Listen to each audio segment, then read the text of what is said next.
pravi, imamo nek postavil, nek projekt ročne zavore, predvsej si gre v drugo smer po Evropi in ten dvojni zgodovinski paradoks, oziroma podpisujete dokumente povezovanja, niste pač, so vaše razstavljale se neke federacije, ki je v zadnjem trenutku tudi pisala ustave, ki ne bi rešvali, ampak zgodovina je šla svoja pot, da se zadnje se ostale. Torej, zdaj, največ pričakujete odgovor, da je položaj drugačen. V mojem nekatere paralele med Jugoslavijo in Evropsko unijo gotovo so. In nadnarodni, mednarodni vidiki ene in druge povezave so primerjave vredni. Ampak, če pustimo zdaj primerjave z Jugoslavijo, Jugoslavija je vendar tako na neki nižji stopnji razvoja. Evropska unija je nekaj, je en velik dosežek evropskega človeštva, če tako rečem. In temu se ne da tako na hitro odpovedati. Jaz mislim, da je treba samo razčistiti nekaj vprašanj. Prvo vprašanje je protislovje med evropsko identiteto in nacionalno identiteto. Tega protislovja pa ni in ne sme biti. Mnoge države so v strahu, da s tem, ko so privržene Evropi, izgubijo svojo tisto nacionalno identiteto. Tega ne sme biti in tega to ni potrebno. Drugo je demokratični deficit.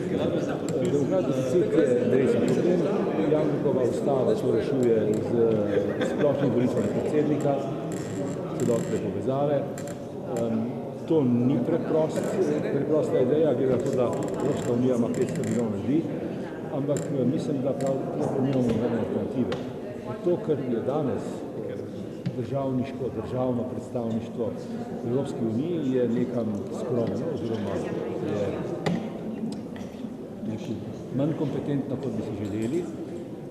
Kot veste, se Američani pogosto norčujejo iz tega, da Evropsko unijo vodi nekdo iz Luksemburga. To se je že večkrat zgodilo. Pa ne gre samo za to, gre za to, da dejansko o vodenju Evropske unije odločajo strankarski vrhovi. V primeru zadnjih volitev vrh CDU-ja in tako naprej. Skratka, je velik primerjaj in je to odpraviti. Ali bo ta ideja, ki je danes tukaj predstavljena, obrodila sadove, ne vem. Mislim pa, da je to ena odlična pobuda. Zakaj? Zato, ker na nek način, tako rečem, postavlja na prizorišče, na evropsko prizorišče Slovenijo že spet. Slovenija je nekoliko, se mi zdi, zdrsnila stran iz tega prizorišča, se preselila nekam na galeриjo, kaj se kam.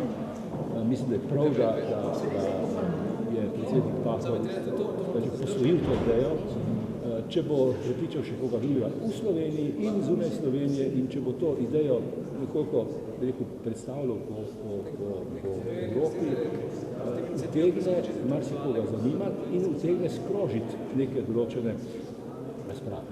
Če se hipotetično zazremo, torej to priložnost, recimo, da se bo prizorišč popularnih obiskat, raznih zavetišč, raznih domov za betežne starce in tako naprej.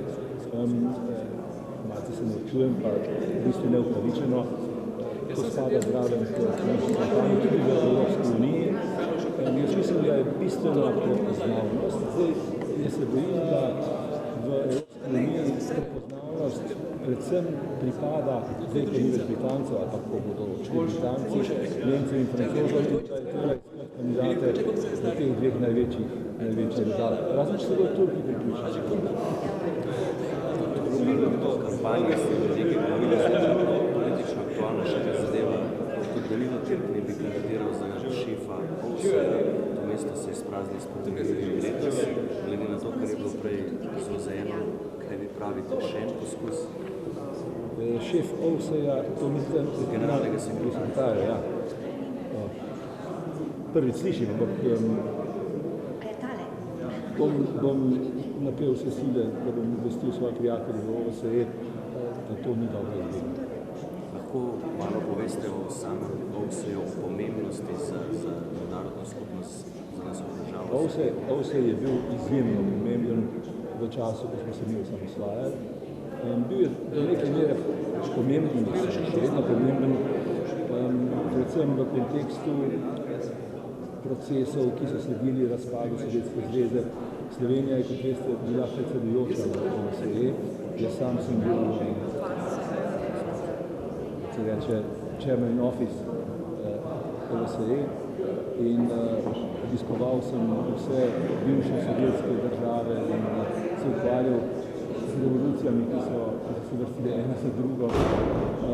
Danes se mi zdi, da je situacija nekako bolj mirna in tudi seveda področje bivše Sovjetske zveze v resnici obvladujejo Rusi, tako da jaz ne vem, koliko je tudi prostora za delo OVSE.